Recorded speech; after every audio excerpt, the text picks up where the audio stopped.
Lina Khan's time leading the Federal Trade Commission seems to be winding down.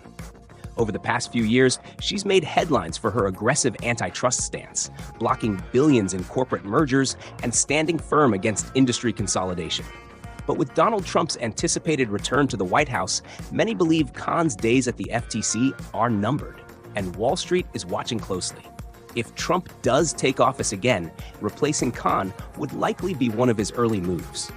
This could mean a shift in the FTC's regulatory approach, one that could favor corporate leaders eager for a lighter touch on mergers and acquisitions. Some business executives see Khan as a roadblock to innovation and growth, arguing her policies go too far in restricting competition.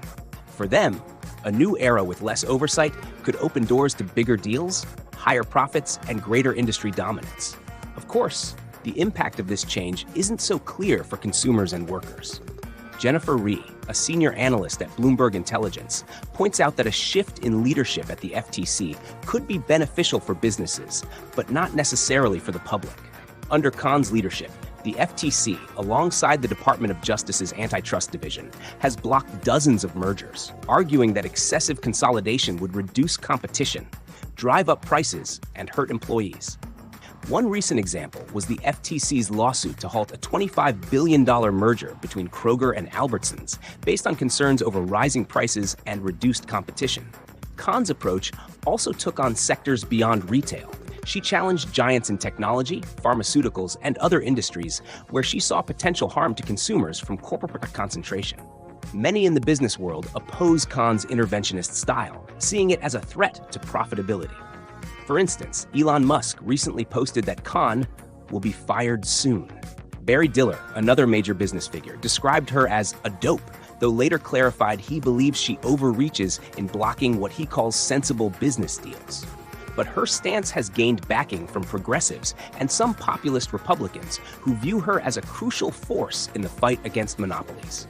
Notably, J.D. Vance, Trump's vice president-elect, has supported her approach, making for an unusual political alignment. Reports indicate that Gail Slater, an advisor to Vance, is helping Trump's team develop a list of candidates to replace Khan at the FTC. With the election results in, shares in both Kroger and Albertsons have already surged, as investors expect less regulatory interference under Trump's administration.